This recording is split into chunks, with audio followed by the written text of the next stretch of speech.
দর্শক, আমন্ত্রণ আজকে চট্টগ্রামের শুরুতেই জানিয়ে দিব শিরোনাম।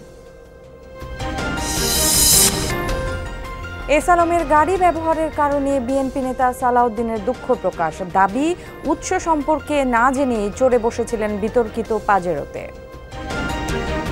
যাব এর কোনো কিছুই তো আমি ঠিক করতে পারিনি, আমি নিজে জানতাম না।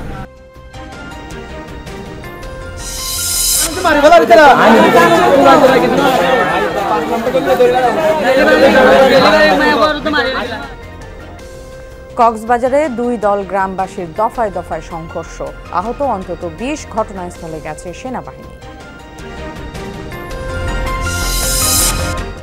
ভুসি, কাঠের গুঁড়া আর ক্ষতিকর রং দিয়ে তৈরি হচ্ছিল কথিত মশলা। ভোক্তা অধিকারের অভিযানে বাকুলিয়ায় সন্ধান মিলল ভেজাল কারখানার 1.5 লাখ টাকা। এগুলোর কারণে মানুষের বিভিন্ন ধরনের রোগ হয়। ওগুলো বসে থাকে, রংগুলো হাতে থেকে যায় না। তরকারি রান্না করে তরকারি মজা খাইতাম না।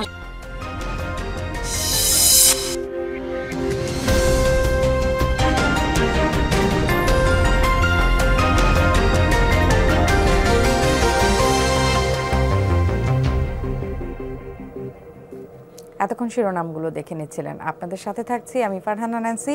এবার জানাতে চাই বিস্তারিত সব খবরাখবর। অর্থ পাচারে অভিযুক্ত এস আলম গ্রুপের গাড়িতে চড়ে কক্সবাজারের নিজ এলাকায় যাওয়ার বিষয়ে নিজের অবস্থান ব্যাখ্যা করেছেন বিএনপির স্থায়ী কমিটির সদস্য সালাউদ্দিন আহমেদ। সংবাদ সম্মেলনে তিনি বলেন, গাড়িটি কার কিংবা কোথা থেকে এসেছে সে বিষয়ে কিছুই জানা ছিল না তার।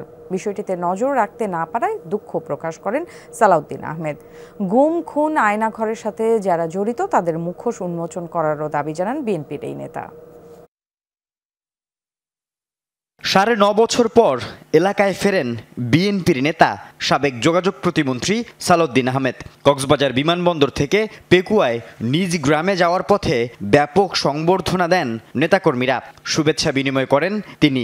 এ সময় যে গাড়িতে ছিলেন সালাউদ্দিন আহমেদ সেটি ছিল বিতর্কিত এস আলম গ্রুপের মিৎসুবিশি, যা বিআরটিএতে এস আলম পাওয়ার প্ল্যান্টের নামে 2010 সালে নিবন্ধিত।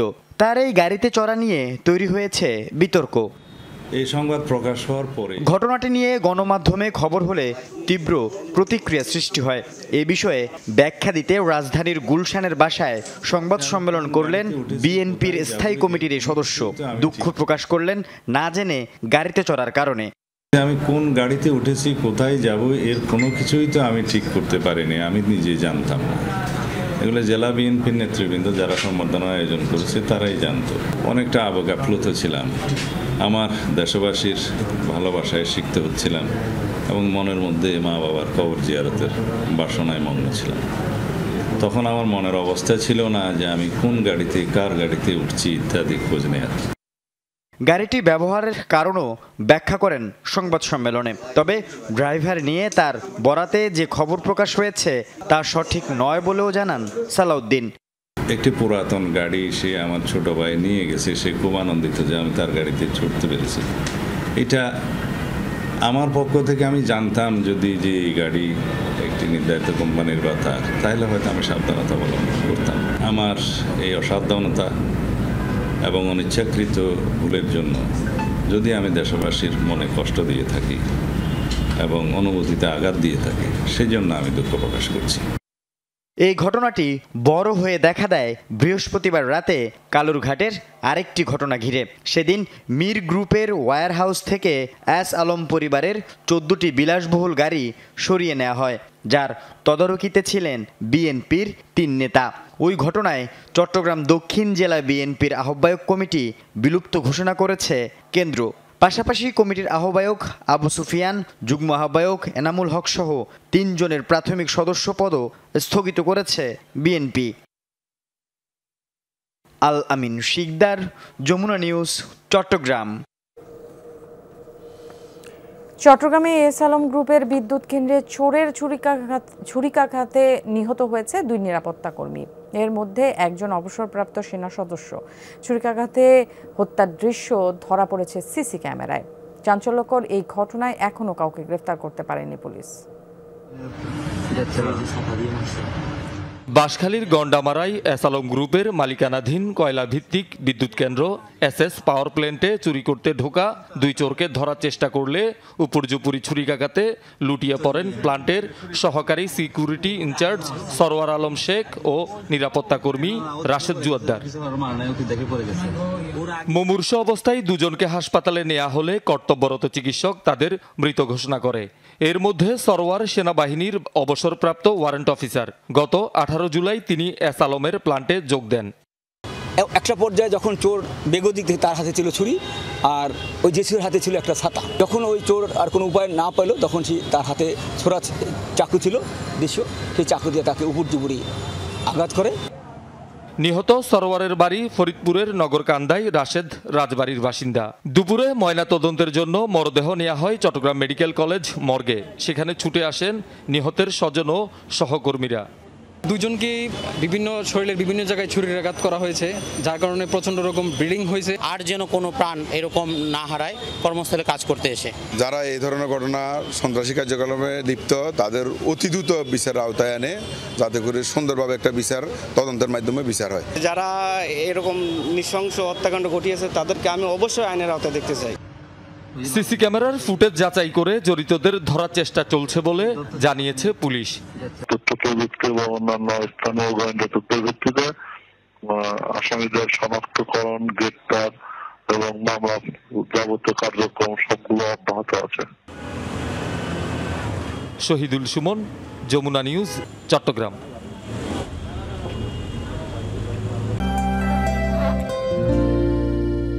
সময় সে তো বয়ে যায়, সময়ের সাথে মিষ্টি এক বন্ধন। এভাবেই সময় পাল্টে যায়, কিন্তু ডিপ্লোমা সে একই স্বাদে একই মানে যুগ যুগ ধরে রয়ে যায়। নিউজিল্যান্ডের এক্সেলেন্স ইন কোয়ালিটি। তুচ্ছ ঘটনাকে কেন্দ্র করে কক্সবাজারে দুই গ্রামবাসীর মধ্যে দফায় দফায় সংঘর্ষ চলছে। আহত অন্তত 20 জন। সকাল থেকে পৌরসভার 1 নম্বর ওয়ার্ডে সংঘর্ষের সূচনা হয়। স্থানীয় কাউন্সিলর আক্তার কামাল জানান, কয়েকদিন আগে ফুটবল খেলা নিয়ে কুতুবদিয়া পাড়ার লোকজনের সাথে সমিতি পাড়ার বাসিন্দাদের কথা কাটাকাটি হয়। পরে এই নিয়ে সালিশ হয়ে গেলেও ঘটনার রেশ কাটেনি। এরই জের ধরে দুই গ্রামবাসীর সংঘর্ষ শুরু হয় আজ। পরিস্থিতি নিয়ন্ত্রণে কাজ করছে সেনাবাহিনী ও পুলিশ। এ নিয়ে আরও জানাতে ঘটনাস্থল থেকে যুক্ত হচ্ছেন সহকর্মী এহসান আল কুতুবি। এহসান, এলাকার অবস্থা এখন কেমন অবস্থা দেখছেন? পরিস্থিতি কি নিয়ন্ত্রণে আসলো?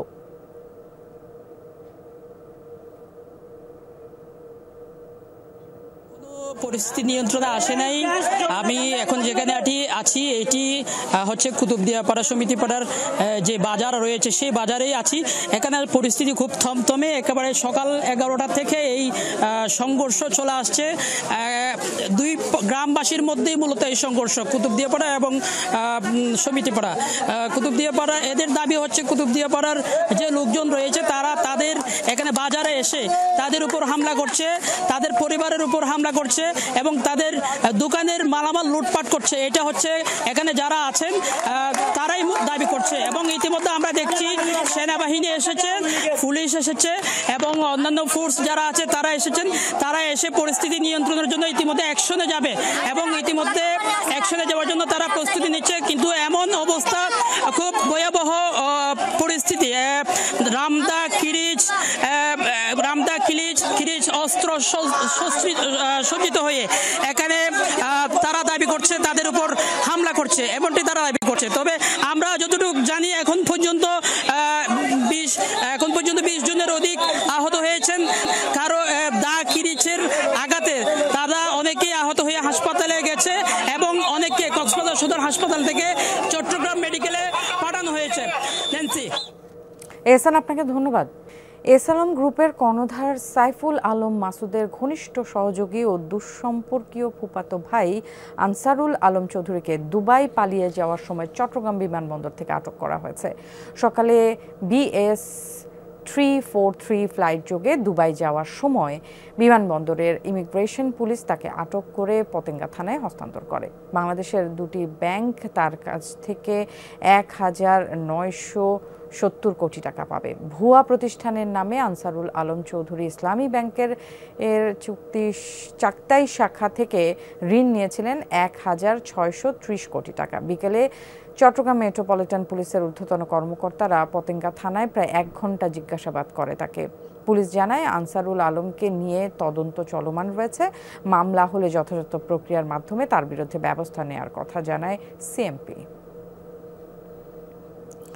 ভেজাল মশলার রমরমা কারবার চলছে চট্টগ্রামে। বাকুলিয়ায় এমনই এক গোপন কারখানার সন্ধান মিলেছে যেখানে রাতের আধারে ভুসি, কাঠের গুঁড়া আর ক্ষতিকর রং মিশিয়ে তৈরি হতো নানা জাতের মশলা।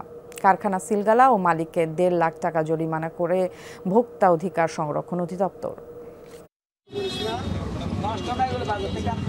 বাকুলিয়ার মিয়াখান নগরে এই দোকানে গোপনে উৎপাদন করা হচ্ছিল ভেজাল মশলা। খবর পেয়ে রোববার রাতেই দোকান তালাবদ্ধ করে রাখে শিক্ষার্থীরা। যেখানে রং লাগছিল উনি বসে বসে কভার করতেছিল ওখানে। সেখানে আমরা রংটা উদ্ধার করার পর এলাকাবাসী একটা পরে ফার্স্ট ওনার রাস খুলে বলে ওইটাও রং ওনার গোডাউন, এটাও তালা ভাঙি, আমরা তালা ভাঙি ঢুকি, ওখানে আমরা পাই রং, কেন ওনার গোডাউন চেক করি, ওখানে রং পাই। সকালে ভোক্তা অধিকার সংরক্ষণ অধিদপ্তরের একটি টিম দোকানটি খুলে অভিযান চালায়। মেলে ভেজালের প্রমাণ। ভুসি, কাঠের গুঁড়া ও ক্ষতিকারক রং মিশিয়ে তৈরি করা হতো হলুদ, মরিচ সহ বিভিন্ন জাতের মশলা। জালিয়াতি ধরা পড়ার পর অকপটে নিজের দোষ স্বীকার করেন দোকান মালিক। 1.5 লাখ টাকা জরিমানা করা হয় তাকে। উনি বললেন যে উনি স্বেচ্ছায় সেটা করছেন এবং জেনে বুঝে শুনেই করছেন, না হলে ওনার ব্যবসা হয় না, ওনার এই যুক্তি। তো উনি এটা 10 বছর ধরে করছেন।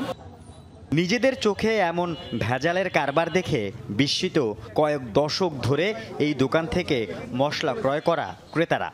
এটা আসলে আমাদের সবার শরীরের জন্য ক্ষতিকর। এগুলোর কারণে মানুষের বিভিন্ন ধরনের রোগ হয়। নিচে বসে থাকে, পানির মধ্যে এমনি দিয়ে রাখলে নিচে ওগুলো বসে থাকে, রঙগুলো হাতে থেকে যায় না। খুচরা হিসাবে নিতাম আর কি, নিলে কি মানে তরকারি রান্না করে তরকারি মজা খাইতাম না, ভিতরে লাচা লাচা হয়ে থাকতো তরকারি। বাকুলিয়া, চাকতাই, খাতুনগঞ্জে ভেজাল মশলা তৈরির আরও কয়েকটি কারখানা আছে বলে দাবি স্থানীয়দের। আল আমিন শিকদার, যমুনা নিউজ, চট্টগ্রাম।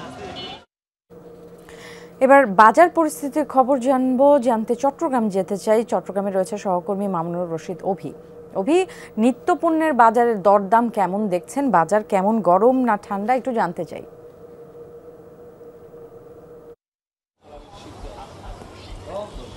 ন্যান্সি, বাজার আসলে এখন পর্যন্ত আমরা দেখেছি যে এখন পর্যন্ত আসলে প্রতিটি বাজার স্থিতিশীল হয়নি। সকাল আমরা দেখেছি মূলত যেই নিত্যপণ্যের যে বাজারে কিন্তু পর্যাপ্ত পরিমাণ যোগান রয়েছে, সরবরাহ বেশ রয়েছে, কিন্তু এরপরও যারা ব্যবসায়ী রয়েছেন খুচরা বাজার এবং যারা আসলে যে সমস্ত ব্যবসায়ীরা রয়েছেন তারা কিন্তু দাম এখন পর্যন্ত বাড়তি নিচ্ছেন এবং এটি বাজারকে স্থিতিশীল করার জন্য আমরা দেখেছি ভোক্তা অধিকার সংরক্ষণ অধিদপ্তরের টিম কিন্তু প্রতিদিনই তারা আসলে অভিযান চালাচ্ছেন, কিন্তু প্রতিদিনই কোনো না কোনো ধরনের আসলে কারসাজি তারা পাচ্ছেন এবং সেই সমস্ত ব্যবসায়ীদেরকে জরিমানার আওতায় আনছেন এবং প্রতিবারই আসলে এই কারসাজিগুলো তারা আসলে ধরা পড়ে। ক্রয় বিক্রয় রসিদ থাকে না, যে বাড়তি দামে তারা বিক্রি করছেন।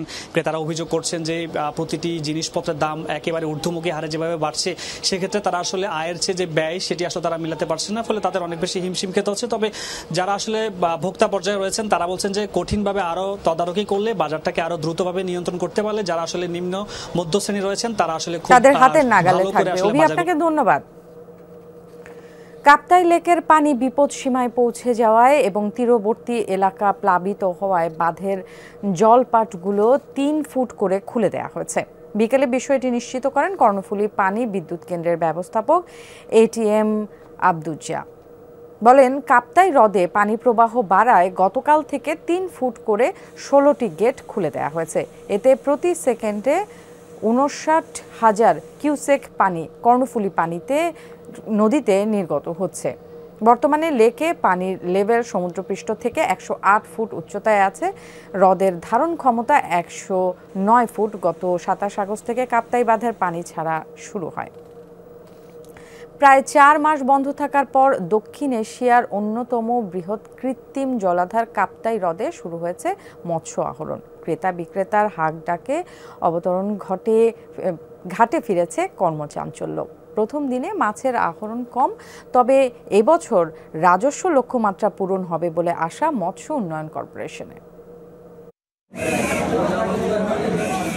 দীর্ঘ 4 মাস 6 দিন পর মাছ আহরণ শুরু হওয়ায় চিরচেনা রূপে ফিরেছে রাঙামাটির মৎস্য অবতরণ ঘাট। ক্রেতা বিক্রেতার হাঁক ডাক আর বেচাকেনায় সরগরম। তবে হ্রদে পানি বেশি থাকায় প্রথম দিনে মাছ ধরা পড়েছে কিছুটা কম। বেশিরভাগই কাচকি, চাপিলা সহ ছোট মাছ।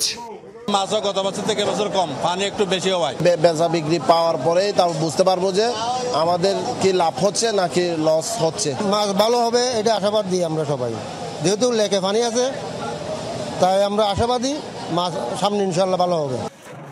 এই ঘাটকে ঘিরে জীবিকা নির্বাহ করেন কয়েকশো শ্রমিক। প্রতি বছর মাছ ধরা বন্ধের সময় কর্মহীন থাকায় মানবেতর জীবনযাপন করতে হয় বলে অভিযোগ তাদের। একটা কর্ম প্রতিষ্ঠান যে আমাদের দাঁড় করে দেয়, আমরা ওখানে যে 3-4 মাস খাটতে পারবো। কোনো কাজ ছিল না, কর্ম ছিল না, অনেক কষ্ট করে চলছি। এখন ফিশারি খুলছে, আমরা সুন্দরভাবে চলবো। আহরণ করা মাছ যাচ্ছে ঢাকা, চট্টগ্রাম সহ দেশের বিভিন্ন জেলায়। শুরুতে কম ধরা পড়লেও ধীরে ধীরে পরিমাণ বাড়বে বলে আশা বিএফটিসি কর্তৃপক্ষের। এখানে কোনো সমস্যা বা অন্য কোনো বিষয় থাকলে সেটা আমরা প্রশাসন মিলে এটা সমাধান করে দেব বলে তাদেরকে আশা দিয়েছি। এবছর যেহেতু পানির পরিমাণ অনেক বেশি, আমরা আশা করছি আমাদের যে লক্ষ্যমাত্রা আছে এই লক্ষ্যমাত্রা অনুযায়ী আমাদের এখানে মৎস্য অবতরণ এবং শুল্ক আদায় করা সম্ভব হবে। এবছর কাপ্তাই হ্রদ থেকে ৮,০০০ টন মাছ আহরণের বিপরীতে রাজস্ব আদায়ের লক্ষ্যমাত্রা ১৬,৫০,০০,০০০ টাকা। মামুন রশিদ অফি, যমুনা নিউজ। দেশের বিভিন্ন গণমাধ্যম অফিসে হামলা, ভাঙচুর ও সাংবাদিকদের মারধরের প্রতিবাদে রাঙামাটিতে মানববন্ধন করেছে জেলার গণমাধ্যম কর্মীরা। সোমবার সকালে জেলা প্রশাসকের কার্যালয়ের সামনে ঘণ্টাব্যাপী কর্মসূচি হয়। মানববন্ধনে প্রবীণ সংবাদকর্মী AK মুকসুদ আহমেদ, প্রেস ক্লাবের সভাপতি সাখাওয়াত হোসেন রুবেল, সাধারণ সম্পাদক আনোয়ার আল হক সহ অনেকে বক্তব্য রাখেন। গণমাধ্যম ও সাংবাদিকদের উপর হামলার প্রতিবাদ জানিয়ে বক্তারা বলেন, কোনো সংবাদ কারো বিপক্ষে গেলেই গণমাধ্যমে হামলার ঘটনা ঘটছে। এর সাথে জড়িতদের বিচারের আওতায় আনার দাবি জানান তারা। এই ছিল আজকের চট্টগ্রামে। এতক্ষণ আমাদের সাথে যারা ছিলেন সবাইকে ধন্যবাদ।